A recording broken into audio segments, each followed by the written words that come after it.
In this video, we're going to learn how to draw and develop our own comic page. The first thing that you're going to want to do for your comic is to pick the dream that you want to illustrate. You want to pick one that you vividly remember and that you feel comfortable sharing with everybody else. You don't have to exactly remember every single detail of your dream, but you want one that you can easily make a comic out of. So the first step that I'm doing here is I'm writing a rough outline of what happened in my dream. It should really just be a list of bullet points of things that you want to remember to put into your comic. So it should be kind of like a loose script is the best example, and you can always change this later to add things to it. So for the next part, you're going to want to thumbnail out your script. So a thumbnail is basically a small version of what you're going to draw out later in a more detailed way. So what I'm drawing on screen right now are a few different examples of really common panel shapes that are used in comics. And you can use these, but really we should try to explore some different panel shapes and sizes with our comic. You can also see right now I'm showing an example of a boundary break, which is when an object or a figure goes outside of the panel of the comic. It's almost like breaking the fourth wall in a TV show, except now we're doing it on a piece of paper and it literally breaks through the boundary. So another thing you want to remember is that you do not want your text to tell the whole story. You want to use as much visual information as you can for your comic. So instead of having a panel with a giant block of text of talking back and forth, we want to have several smaller panels that show the visuals of the story. So now what I'm going to do is I'm going to thumbnail out the actual comic. So for this part, you want to make sure that you test different panel styles, so different shapes and sizes, as well as just trying out different sketches for how you want your story to look.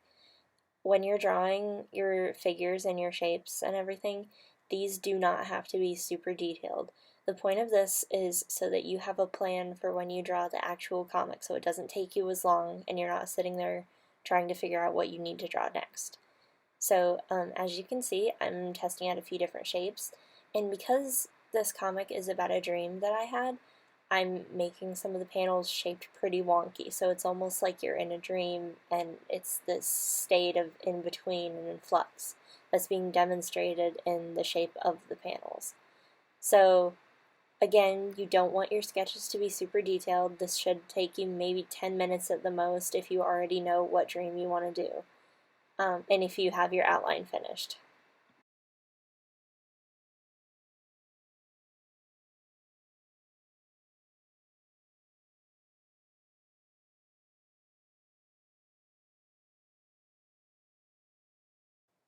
Now that you have your comic all thumbnailed out, the next step is going to be to get your final piece of paper that you're going to draw this on and begin sketching out the panels as well as a very, very light sketch of what's going to be your final comic. I used Bristol paper for this. It's the best kind of paper for inking and it just shows up the nicest. Again, you want to make sure that you keep your sketches very light. If you do have some parts that are a little bit darker, that's okay, we can erase it down later, but you're basically going to be drawing on top of this with ink, so you will not see most of these sketches until it's completely finished. Once you're finished with your sketch, what you're going to want to do is take a kneaded eraser and just take off as much of the graphite as you can so that when we ink it, there won't be a ton of graphite to erase at the end.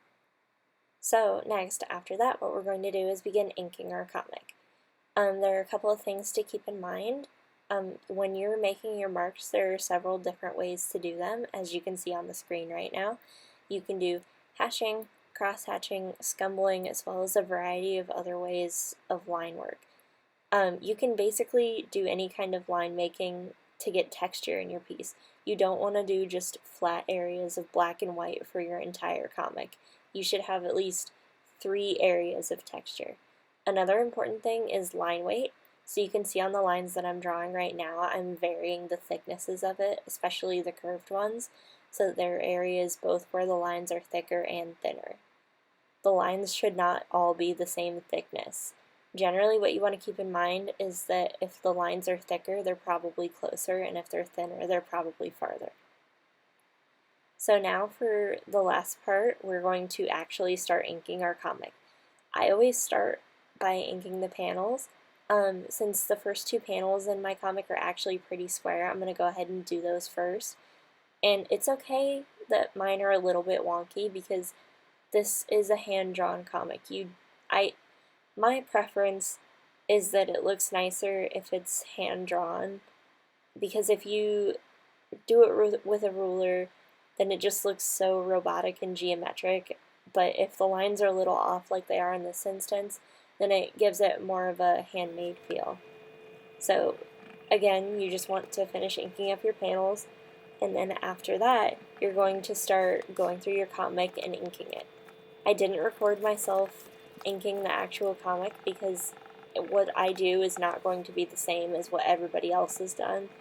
And again, you should be using several different techniques from when we talked about mark making a few seconds ago. So the very final step for your comic should be to just go through with an eraser, as you can see right now, and just pick up any stray pencil marks that you can still see.